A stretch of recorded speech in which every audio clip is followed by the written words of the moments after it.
Astaghfirullah. Assalamualaikum warahmatullahi wabarakatuh.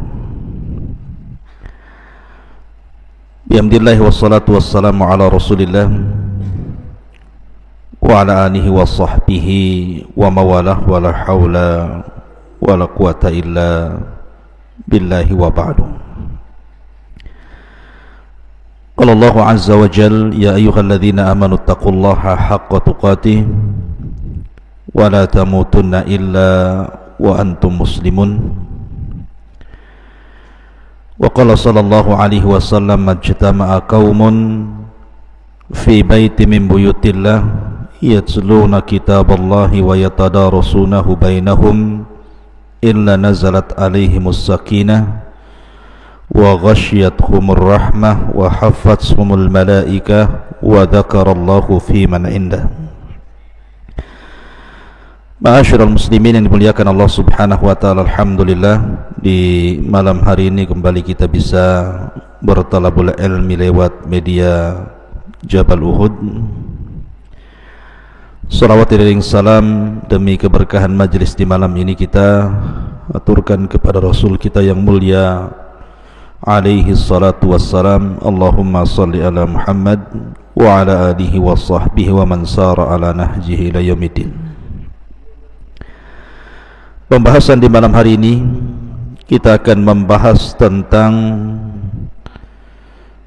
mengupas misteri Pulau Dajjal dan 30 awak kapal yang terdampar di Pulau Dajjal. Bagaimana kisahnya? Ma'asyiral muslimin yang dimuliakan Allah Subhanahu wa taala, kalau kita membaca di dalam kitab Sahih Muslim, ada sebuah hadis Nabi sallallahu alaihi wasallam yang menceritakan tentang kisah jassasah. Jassasah itu diambil dari kalimat jasus, mata-mata. Hadis ini dari seorang sahabiah namanya Fatimah binti Qais. Inti ceritanya adalah bahwa diceritakan suatu ketika Nabi sallallahu alaihi wasallam tiba-tiba kemudian mengumpulkan manusia. Kemudian Nabi sallallahu alaihi wasallam memerintahkan sahabatnya untuk mengumandangkan as-salatu al-jami'ah. As-salatu al-jami'ah. Kalimat as-salatu al-jami'ah itu tidak diucapkan kecuali untuk memanggil karena sebuah perkara yang sangat penting. Makanya biasanya kalimat as-salatul jami'ah itu dikumandangkan sebagai pengganti azan dalam solat gerhana, karena memang gerhana itu menakutkan. Maka ketika kemudian para sahabat mendengar kalimat as-salatul jami'ah, maka seluruh sahabat berdatangan, kemudian berkumpul di masjid Nabi sallallahu alaihi wasallam. Maka Nabi pun bertanya kepada para sahabat, atadruna lima jama'tukum, tahukah kalian kenapa aku kumpulkan kalian semua? Maka sahabat mengatakan, Allahu wa rasuluhu a'lam, Allah dan Rasulnya yang tahu. Maka Nabi sallallahu alaihi wasallam mengatakan, wallahi ma jama'tukum li ragbatin wala li rahbatin walakin jama'tukum li'anna Tamim ad-Dari kana rajulan nasraniyan faja'a fabaya'a wa aslama wa haddathani hadithan wafaqa alladhi kuntu uhaddithukum an Masihid Dajjal. Kata Nabi sallallahu alaihi wasallam, demi Allah, aku tidak mengumpulkan kalian karena sebuah harapan atau karena hendak menakut-nakuti, tapi sengaja aku kumpulkan kalian karena ada seseorang namanya Tamim ibn Aus ad-Dari. Dulu dia seorang Nasrani, lalu dia datang kemudian berbaiat dan masuk Islam. Kemudian dia menceritakan sebuah hadis kepadaku sama seperti hadis yang aku ceritakan kepada kalian tentang Al-Masihid Dajjal. Di sini ada sebuah keanehan. Biasanya Nabi SAW bercerita, kemudian sahabat menukilkan cerita Nabi. Itu umumnya hadis seperti itu. Dari Abu Hurairah radhiyallahu an, dari Nabi SAW, hampir semua hadis seperti itu. Tapi khusus hadis Tamim ibn Aus Ad-Dari ini terbalik. Justru Nabi SAW mengambil cerita dari Tamim ibn Aus Ad-Dari kemudian diceritakan kepada para sahabat. Jadi di sini ada keanehannya. Nabi mendapatkan cerita dari Tamim ibn Aus Ad-Dari kemudian diceritakan balik kepada para sahabat. Nabi SAW alasannya karena cerita Tamim ibn Aus Ad-Dari itu cocok dengan apa yang diceritakan Rasul tentang masalah Dajjal. Kemudian Nabi SAW menceritakan tentang kisah Tamim ibn Aus Ad-Dari. Sebagai pengetahuan, Tamim ibn Aus Ad-Dari ini, dia adalah Tamim ibn Aus ibn Kharijah dan dinasabkan kepada Ad-Dar, di mana Ad-Dar itu sebuah kabilah dari kabilah-kabilah Lakham, dan dia dikunyah sebagai Abu Ruqayyah karena Ruqayyah itu putrinya, putri Tamim ibn Aus Ad-Dari, maka kunyahnya Abu Ruqayyah. Lah Tamim ibn Aus Ad-Dari ini walaupun dia masuk Islam telat di mana tahun ke-9 Hijriah, tetapi dia sangat mencintai Al-Quran. Sampai-sampai ketika para ulama menceritakan tentang biografi beliau, di antara sahabat Nabi SAW yang hampir setiap malam menghatamkan Al-Quran selain Utsman bin Affan adalah Tamim ibn Aus Ad-Dari. Jadi kecintaan kepada Quran itu luar biasa Tamim ibn Aus Ad-Dari, walaupun dia dulunya seorang Nasrani, kemudian masuk Islam dan berjumpa dengan Rasul tidak lama, tapi kecintaan kepada Al-Quran luar biasa sehingga dia dikenal sebagai qawaman sawaman, orang yang suka beribadah baik solat malam ataupun puasa sunnah. Dan dikenal Tamim ibn Aus Ad-Dari ini ibadahnya, sehingga ketika kemudian di zaman Nabi SAW beliau dipuji oleh Nabi SAW, dan salah satu jasa Tamim ibn Aus Ad-Dari ini dialah yang membuat penerangan di masjid Nabi karena kepiawaian dia dalam ilmu perkapalan. Makanya dia membuat penerangan di masjid Nabi, kemudian membuatkan mimbar untuk Nabi SAW. Itu diantara jasa Tamim ibn Aus Ad-Dari ini. Nah, Tamim ibn Aus Ad-Dari ini menceritakan dalam hadis ini, jadi suatu ketika beliau membawa anak buahnya sebanyak 30 awak kapal. Kemudian tiba-tiba kapal yang ditumpangi dengan 30 awak kapal ini dihempas gelombang yang tidak jelas di lautan mana, sehingga kemudian gumpalan-gumpalan gelombang lautan itu menghempas kapal, sehingga kapal itu kemudian hancur, tetapi Allah takdirkan semua awaknya selamat. Jadi mereka hanya kemudian mengambil serpihan-serpihan kayu kapal yang sudah dihantam ombak itu, kemudian mereka pun menepi sehingga mereka berhasil kemudian singgah di sebuah pulau. Disinilah cerita dimulai, Pulau Dajjal. Ma'asyiral muslimin yang dimuliakan Allah Subhanahu wa taala, ketika kemudian Tamim ibn Aus Ad-Dari dan 30 awak kapalnya mereka sampai di sebuah pulau yang tidak jelas pulaunya di mana, karena hadis Nabi SAW tidak menunjukkan di mana pulau ini. Tapi yang jelas bahwa masuklah 30 awak kapal ini, tiba-tiba kemudian mereka berjumpa dengan binatang. Binatang ini aneh. Disebutkan falakiyatuhum dabatun ahlab.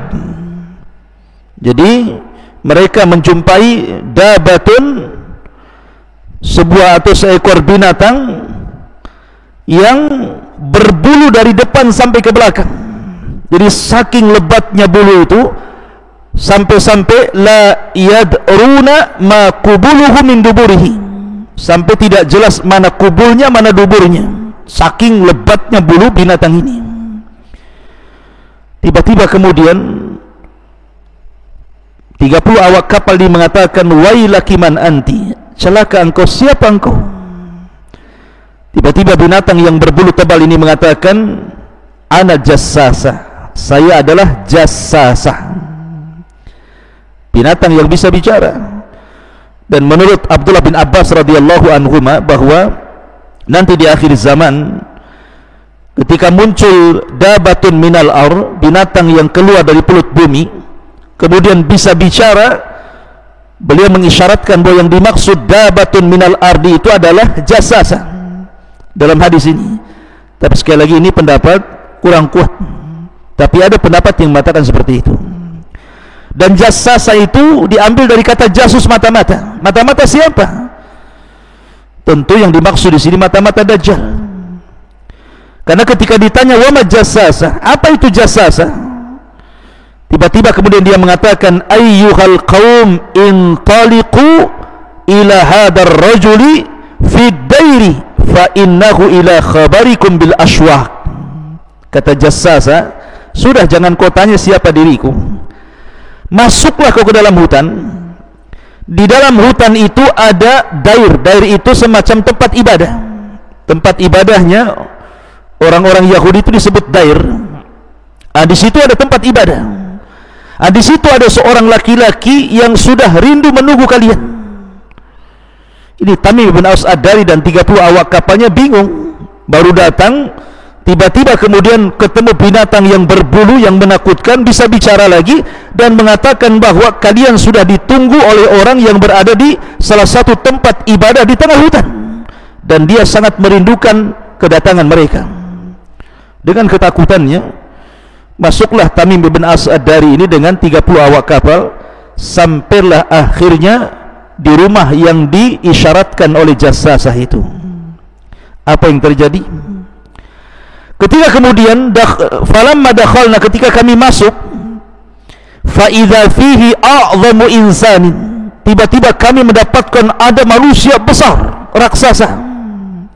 Ra'ainahu qattu khalqan wa ashadduhu withaqan majmu'atun yadahu ila unuki ma baina rukbatayhi ila rukbatayhi bil hadid. Kemudian aku melihat laki-laki yang besar, yang raksasa itu, tangannya terikat rantai dan rantainya terikat ke lehernya. Kemudian juga kedua lututnya juga diikat dengan besi.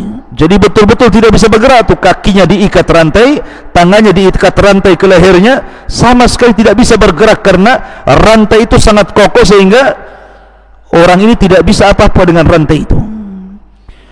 Tiba-tiba kemudian kami katakan, wailaka man anta, celaka siapa kamu, kenapa kau dirantai?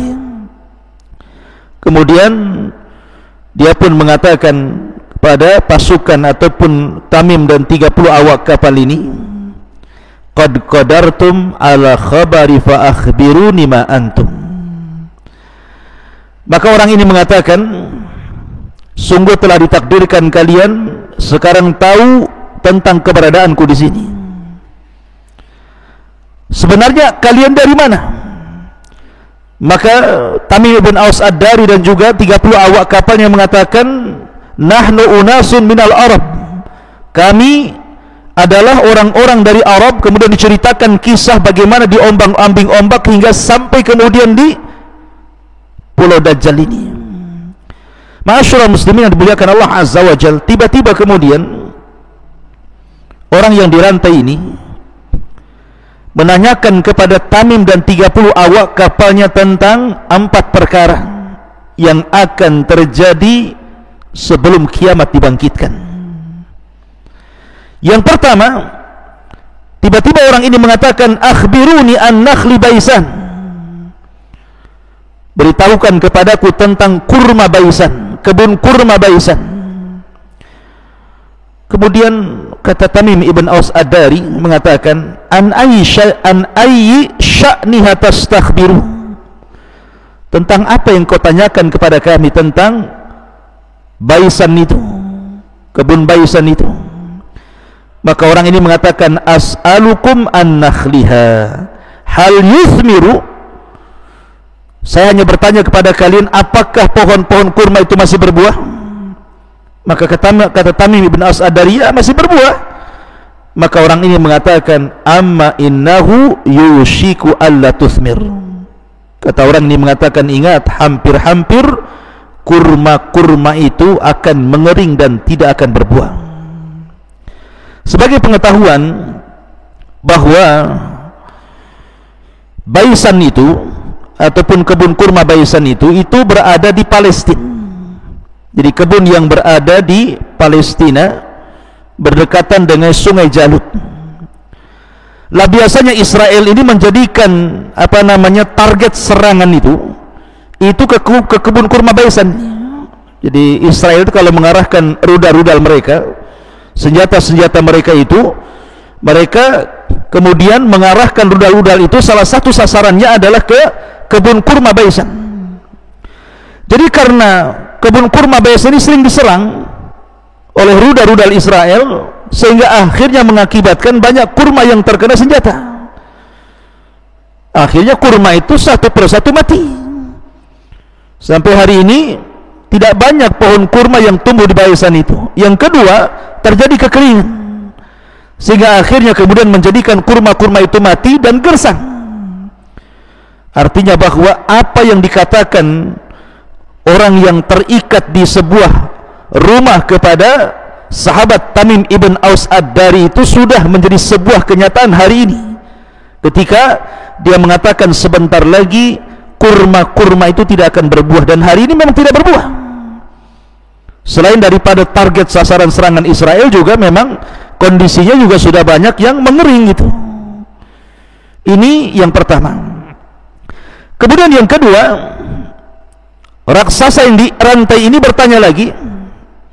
Dia mengatakan, akhbiruni an buhairati Tabariyah, beritahukan kepadaku tentang danau Tabariyah, Tiberias bahasa kitanya.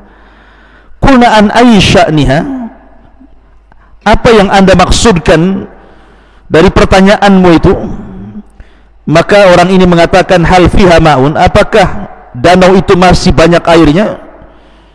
Maka qalu, 30 awak kapal mengatakan, hiya katsiratul ma, maka danau itu masih banyak airnya. Qala, maka orang yang dirantai itu mengatakan, ama inna ma'aha yushiku an yadhhab, kata dia, sebentar lagi air itu akan habis. Dan sebagai pengetahuan bahwa danau Tiberias ini, jadi danau Tiberias ini merupakan Tiberias sendiri gitu, itu nama danau atau disebut juga nama kota di Palestina. Jadi ada nama kota namanya Tiberia, dan juga ada nama danau namanya Tiberia. Ada yang mengatakan bahwa letaknya danau ini, ada yang mengatakan di dekat daratan tinggi Golan di sebelah utara Palestina, di lembah celah besar Yordan yang memisahkan Afrika dan patahan Arab. Sekarang ini kalau kita melihat peta, masuk pada kekuasaan Israel memang. Jadi Israel itu menguasai danau Tiberias ini.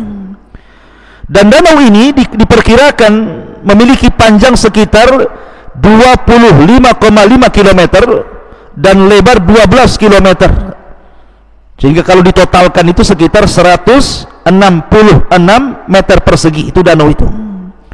Dan ada yang mengatakan bahwa airnya sudah menyusut 2/3, sehingga orang-orang Israel itu sudah khawatir karena menyusutnya danau ini, karena bagaimanapun danau ini digunakan untuk irigasi mereka, untuk kebutuhan sehari-hari mereka. Ketika menyusut dan menyusut, tentu khawatir. Kayak kita di kota Batam ini, ketika danau ATB gitu ya, perairan kita sudah menyusut, itu sudah pusing itu perairan itu, karena dialirkan kemana-mana gitu ya. Tetapi dengan menyusutnya ini, berarti apa yang dikatakan orang yang di dalam hutan itu, yang dirantai orang besar itu, mengatakan sebentar lagi hampir kering, ya sudah mulai menjadi sebuah kenyataan, karena danau itu 2/3 sudah mulai menyusut. Ini Pertanyaan yang kedua. Pertanyaan yang ketiga, kemudian akhbiruni an aini zughar, beritahukan kepadaku tentang mata air zughar. Qalu an ayyi sya'niha tastakhbir, apa yang akan kau tanyakan tentang mata air zughar itu? Maka orang ini mengatakan, hal fil aini ma'un, apakah di dalam mata air itu masih terdapat air? Wa hal yazra'u ahluha bima'il aini, apakah juga penduduknya masih bercocok tanam menggunakan air mata air zughar itu? Qulna lahu na'am, ya, masih katanya. Hiya katsiratul ma wa ahluha yazra'una min ma'iha, dan banyak airnya serta penduduknya masih menggunakan airnya. Sampai di sini kata-kata hadis ini. Lihat, di sini orang yang dirantai tidak memberikan catatan. Kalau tadi ketika membahas masalah kebun kurma, ada catatan dari orang yang dirantai ini bahwa sebentar lagi kurma-kurmanya akan mengering dan tidak akan berbuah. Kemudian ketika memberikan catatan kepada telaga Tiberias, dia akan mengatakan sebentar lagi airnya kering. Tetapi ketika bertanya tentang mata air zughar, orang ini tidak mengatakan sebentar lagi kering. Cuman Tamim ibn Aus Ad-Dari mengatakan bahwa airnya masih banyak dan penduduk masih bercocok tanam menggunakan irigasi dari mata air zughar ini. Kenapa Dajjal tidak memberikan catatan orang ini? Kenapa orang ini tidak memberikan catatan, oh sebentar lagi kering gitu ya? Kata para ulama, khusus ainuz zughar, mata air zughar itu, sebagai pengetahuan saya katakan bahwa mata air zughar ini, kalau kita melihat petanya, itu masih menyambung dengan danau Tiberias. Letaknya di sebelah selatan danau tersebut, masuk ke dalam wilayah Syria. Dan mata air ini menjadi tumpuan utama bagi penduduk Syria dan juga Palestina dalam mengairi perkebunan mereka. Sehingga kalau seandainya keringnya danau Tiberias itu mempengaruhi juga mata air zughar, atau sebaliknya gitu ya. Tetapi kenapa Dajjal tidak memberikan catatan bahwa nanti mata air zughar ini akan kering? Tidak. Karena menurut penelitian yang saya baca, menurut penelitian, ada seorang peneliti dari Inggris meneliti bahwa setelah diteliti oleh Barat gitu ya tentang mata air zughar ini, rupanya mata air zughar ini mata air tertua di dunia. Jadi usianya itu katanya, ya saya hanya menukilkan saja, itu 9.000 tahun sebelum milad, sebelum Masehi, itu sudah ada mata air ini dan orang-orang sudah ada di situ. Makanya zughar disebut zughar itu nama putri daripada Nabi Lut. Di Nabi Lut itu punya 2 putri, salah satu namanya Zughar. Lah putri Nabi Lut ini hijrah ke mata air tersebut dan dikebumikan atau dikuburkan di mata air tersebut. Makanya kemudian mata air tersebut disebut Zughar, diambil daripada nama putri Zughar bintu Lut alaihi salatu wassalam. Makanya kemudian disebutkan namanya, disesuaikan dengan nama putri Nabi Lut, Zughar. Jadi mata air tertua di dunia. Dan kenapa Dajjal kemudian tidak mengatakan mata air itu akan kering? Dan karena tidak akan kering, karena Dajjal itu nanti di akhir zaman akan menjadikan poros kekuatan ketika mengepung Baitul Maqdis dan kekuatan Imam Mahdi itu di mata air zughar ini. Jadi Dajjal dan pasukannya, mereka akan berpusat di mata air zughar ini untuk memerdekakan ataupun untuk menyerang Baitul Maqdis dan menyerbu pasukan Imam Mahdi. Makanya Dajjal tidak mengatakan sebentar lagi akan kering, karena itu lokasi yang akan menjadikan tumpuan tentara Dajjal untuk melawan Imam Mahdi. Ma'asyiral muslimin yang dimuliakan Allah Subhanahu wa taala, dan mata air zughar sendiri sampai hari ini masih banyak airnya dan masih digunakan irigasi untuk penduduknya. Ma'asyiral muslimin yang dimuliakan Allah Azza wa Jalla. Kemudian yang ketiga, yang keempat, orang ini bertanya tentang akhbiruni an nabiyil ummiyin, beritahukan kepadaku tentang nabi orang-orang buta huruf itu. Ma fa'ala, apa yang dilakukannya? Qalu, maka Tamim ibn Aus Ad-Dari dan juga 30 awak kapalnya mengatakan, qad kharaja min Makkah wa nazala Yathriba, telah keluar terusir dari Mekah dan sudah singgah di Yathrib Madinah. Maka orang ini mengatakan, aqatalahul arabu, apakah orang-orang Arab memeranginya? Qulna na'am, ya, orang-orang Arab mengusirnya dan memeranginya. Qala kaifa sana'a bihim, bagaimana, apa yang dilakukan terhadap mereka? Maksudnya apa yang dilakukan Rasul setelah orang-orang Arab menyerangnya? Fa akhbarnahu annahu qad dhahar, maka kami habarkan kepada orang tersebut bahwa orang yang kau maksud itu sudah tampak ala man yalihi minal Arab wa ata'uhu, ada juga yang kemudian mengikuti tapi tidak banyak. Qala, maka orang yang dirantai ini mengatakan, sebaiknya kalau engkau berjumpa dengan orang itu, maksudnya Nabi yang tampak itu, khairun lakum an yuti'uhu, lebih baik mengikutinya. Lihat bagaimana dikasihkan rekomendasi ya. Orang ini saja merekomendasi untuk ikut Nabi, sebaiknya ikut dia, itu dia di atas kebaikan. Kemudian di ujung hadis dia mengatakan, wa inni mukhbirukum anni anal masih ad-dajjal, dan saya akan habarkan kepada kalian, tahukah saya ini siapa? Maka mereka tidak tahu. Maka dia mengatakan, sayalah al-masih ad-dajjal, saya akan keluar di akhir zaman selama 40 hari dan akan keliling dunia kecuali 2 tempat yang tidak bisa kumasuki, Mekah dan Madinah, karena dijaga oleh para malaikat. Maka mendengar hal itu, Nabi SAW langsung memegang tongkatnya, kemudian memukul-mukul ke tanah dan mengatakan, hadhihi tayyibah, hadhihi tayyibah, hadhihi tayyibah. Dia mengatakan sambil memukul-mukul ke tanah, sesungguhnya inilah tayyibah, inilah tayyibah, inilah tayyibah, maksudnya Madinah, karena Madinah itu disebut Madinah at-tayyibah, negeri yang suci, yang baik ya. Maka akhirnya kemudian ketika tahu bahwa di hadapannya adalah Dajjal, disangkanya syaitan, maka Tamim ibn Aus Ad-Dari dan 30 awak kapalnya kemudian keluar dari rumah itu, kemudian lari. Mereka berusaha untuk keluar dari pulau itu, dan akhirnya setelah berhari-hari memikirkan mereka bagaimana caranya membuat kapal kembali, dan setelah kemudian mereka berhasil membuat kapal, mereka pun kembali melakukan perjalanan kembali pulang menuju tempatnya masing-masing. Dan ketika kemudian terjadi gelombang orang-orang yang masuk Islam, maka Tamim ibn Aus Ad-Dari ini kemudian datang dengan rombongan dari kabilahnya menuju Madinah.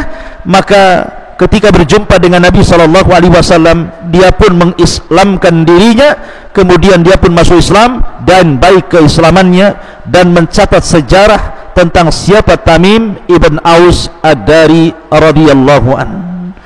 Inilah diantara kisah tentang 30 awak kapal yang terdampar di Pulau Dajjal. Wallahu a'lam bishawab. Mudah-mudahan ada manfaatnya. Subhanaka wa bihamdika asyhadu an la ilaha illa anta astaghfiruka wa atubu ilaik. Allahu ta'ala. Assalamualaikum warahmatullahi wabarakatuh.